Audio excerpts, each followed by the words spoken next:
Hi guys, welcome to Math with Mr. Huston. Today we're going to use sections 4-7 and 4-8, exponents using multiplication and division. So the first question we have is what power is on just a regular number like 3? So 3, no exponent on it, it always has a power. That power is always a 1. So 3 is the same as 3 to the first power.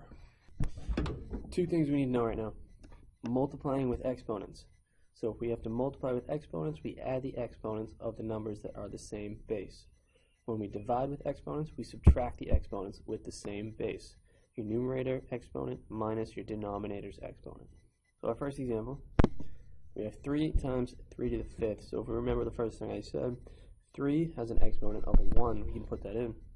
3 to the first times 3 to the 5th. We said we have to add the exponents. So we say 3, 1 plus 5 is going to be 3 to the 6th. We do not have to simplify that any further. If we look at our second example, a to the 5th times a to the 2nd times b to the 4th. We add the exponents which have the same base. So we have a to the 5th times a to the 2nd. We have a to the 5th plus 2, and then b to the 4th, which is, again, we simplify 5 plus 2, a to the 7th, b to the 4th. That's my final answer. Getting a little different, we have negative 4x to the 2nd, y to the 3rd, times 2x, y to the 4th. Again, just an x or a 1 on it. First thing we want to do with these now is we want to take our numbers. They have no exponents on them, but we can multiply them. So we say negative 4 times 2 equals negative 8. And our first x to the 2nd, and x to the 1st, so plus 1. Then we have a y to the 3rd plus 4. So if we simplify that again, keep the negative 8 there, x to the 3rd, y to the 7th. There's my final answer. So down here we have a little different of a problem. We have 6 to the 3rd and then raised to the 5th. That means 6 to the 3rd is going to be written out 5 times. So if we do this now, we have 6, same base as 6, so we do 3 plus 3 plus 3 plus 3 plus 3. We're going to get 6 to the 15th. Now, is there an easier way to do this besides just writing it out 6 to the 3rd 5 times and adding the exponents? Yes, there is. So we have another rule down here. When we have an exponent on an exponent, so like this problem, we had an exponent raised to another exponent, we have to do something to those exponents. So we look, we had 3 and a 5, and we got 15. What did we do to them? We multiplied them. So when we have an exponent on an exponent, we multiply the exponents together. So down here, if we think back to the division rule in the beginning of this, 7 to the 6th over 7 to the 2nd, we subtract our numerator's exponents minus our denominator's exponents. So we say 7, 6 minus 2 equals 7 to the 4th.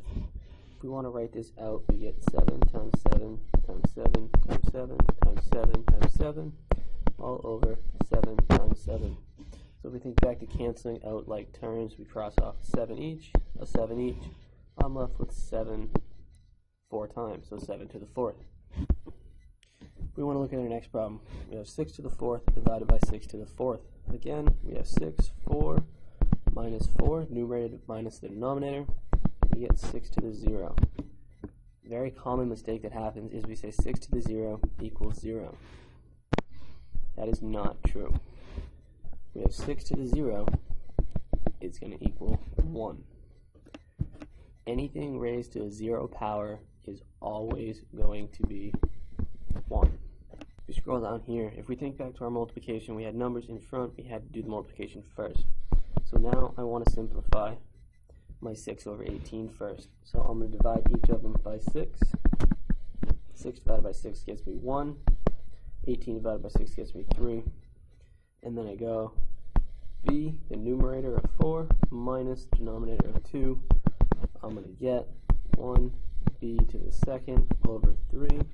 I don't need a 1 because if you multiply anything by 1, you get itself. So my final answer is b to the 2nd over 3. One more problem like that. Let's see if we remember our rules. 4 over 8 is going to simplify to 1/2. x to the third over x to the third. We're going to get x, 3 minus 3, and then y, 2 on the top. Y with no exponent, we got to remember it's always going to be 1, so y2 minus 1. Again, let's simplify it. 2 is on the bottom. We have the 1 still. X to the 3 minus 3 is going to be x to the 0, y to the first. So we simplify it. Any numbers we don't need, we don't want. So the 1 can go away. X to the 0 equals to 1. So we get 1 times 1. Y to the first, I don't need that 1 on that. And it's over 2 still. Simplify this. I don't need either one of those 1s, so I'm going to have just y to the second. There's my final answer. What do we do now when we have a numerator that is smaller than the denominator exponent? So same thing. 7 numerator, 3 minus your denominator exponent. We get 7 to the negative 4. When we have exponents, simplest form means we cannot have a negative exponent. I write this out 7 times 7 times 7 over 7 times 7 times 7 times 7 times 7 times 7 times 7. We can go ahead and cross stuff out.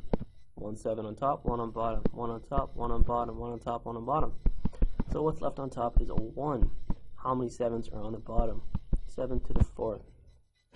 So if we look, if we get from these two, we get 7 to the negative 4 is the same as 1 over 7 to the 4th. So all we did was put a 1 on top, move 7 to the bottom of a fraction, and change our exponent to positive. If we want to work with this one now, we have x to the 4 minus 10, y to the 3 minus 5. So if we simplify that, we're going to get x to the negative 6, y to the negative 2.